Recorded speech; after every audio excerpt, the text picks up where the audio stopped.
Benoît, on te retrouve ici à New York pour l'UFC 295. Ça te change de Las Vegas et de l'Apex où on va souvent. Quand est-ce que tu es arrivé à New York et comment tu encaisses finalement ce décalage horaire un peu moins fort qu'à Vegas, c'est un peu plus facile? Salut Romain, salut RMC Sport. Oui, effectivement, il y a 6 heures, donc il y a 3 heures de moins, mais on sent vraiment la différence. C'est plus agréable et aujourd'hui, je commence déjà au bout du troisième jour à être vraiment mieux. Donc je pense que samedi, on sera très bien.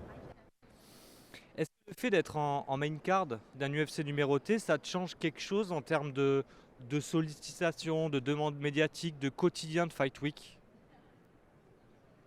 Ça reste quand même assez similaire, hein. La Fight Week reste très similaire. Après, il y a plus de monde, plus de moyens qui sont mis en place par l'UFC et peut-être légèrement plus de sollicitations.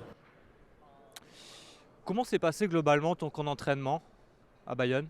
Bien, il s'est plutôt bien passé. Voilà, fallait se remettre au travail rapidement. Donc se remobiliser mentalement, physiquement. Et on a réussi à le faire d'une belle manière et il n'y a plus qu'à mettre en place le travail qui a été fait samedi. Tu as fait appel à plusieurs coachs additionnels, on va dire. On a vu Mariano que je connais bien. Il y a eu ton coach de lutte qui est venu, c'est ça? Tu fais appel parfois à plusieurs journées à des professionnels qui viennent t'encadrer un peu plus?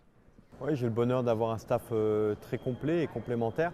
J'ai bien sûr mon head coach Daniel Warin et Christophe Savoca qui s'occupent de mon sol, qui sont là tout le temps, mais j'ai besoin et je fais recours à des spécialistes régulièrement euh, pour, euh, pour modifier et devenir un meilleur combattant, s'améliorer, diversifier un peu ses armes et intellectuellement aussi vraiment reprendre goût et pas toujours faire les mêmes choses. Donc reprendre goût au sport, donc c'est un travail intéressant.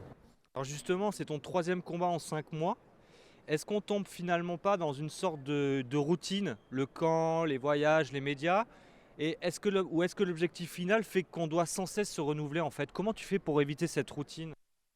Ouais, justement, en ayant des camps d'entraînement quand même qui sont un peu diversifiés, modifiant certaines choses, en faisant appel à des spécialistes, à d'autres sparring partners, en essayant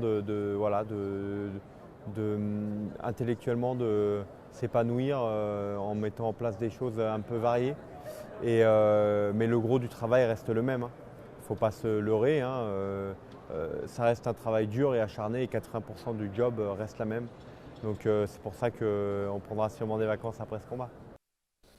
On en parlait hier, mais la catégorie des 70 à l'UFC, c'est une dinguerie. Il y a 80 combattants, un peu plus, je ne sais plus dans le roster. Comment on fait pour se démarquer de tout ça? Et comment on fait pour vraiment monter vite en fait dans cette catégorie-là selon toi? Ouais, c'est une catégorie où il y a pas loin de 90 combattants, donc forcément ça met du temps. Voilà, là je suis sur 4 victoires avant la limite, avant d'avoir enfin ma première chance pour un combattant classé, alors qu'en welterweight j'ai eu une opportunité en rentrant à l'UFC. Donc la catégorie des 70 kilos est très très remplie et voilà, oblige à être discipliné et à combattre régulièrement, à avoir des bonnes prestations afin de pouvoir rentrer dans ce top 15 qui est difficile d'accès. Ouais, justement, le top 15, on pensait que tu allais vraiment l'avoir après ces deux victoires avant la limite contre Bonfim et Thiago Moises. Mais en fait, tu dois vraiment battre un top 15 pour vraiment entrer dans ce classement-là. Presque, presque. C'est une catégorie qui est tellement pleine que c'est presque une obligation de taper un top 15 pour pouvoir prendre sa place.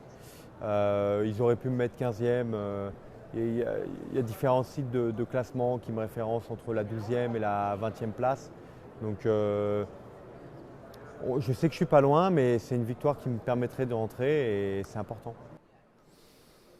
Ce combat contre un top 15, tu le voulais, tu l'as enfin. Matt Frevola, à quoi il faut s'attendre sur ce combat-là, Benoît? Bah, ça va être un combat engagé parce que c'est un mec qui n'a pas peur, qui n'a pas froid aux yeux. Il a vu mes combats, il a tout de suite accepté le défi. C'est un mec qui aime les défis, les challenges comme moi. Donc euh, il, il sait que ça va être dur et il est prêt à ça. Donc je pense que ça va être un combat très engagé. À Paris, tu avais la foule clairement avec toi et tu l'as dit toi-même, tu as mieux géré l'engouement sur le deuxième UFC Paris, dans l'approche peut-être et dans le combat. Là, tu vas avoir la foule contre toi face aux New-Yorkais. Est-ce que ça change quelque chose dans l'approche du combat ou toi tu t'en moques? Non, on est habitué en tant que Français parce que j'ai commencé le MMA en 2019. C'était pas légalisé en France, je combattais tout le temps à l'étranger, régulièrement contre le local. Donc on est habitué à être l'ennemi. T'as hâte, Benoît, là, de rentrer dans le Madison? J'ai hâte de faire le poids, premier challenge, et surtout de prendre un peu de bon temps avec la famille et enfin d'aller combattre Frévola au Madison Square Garden.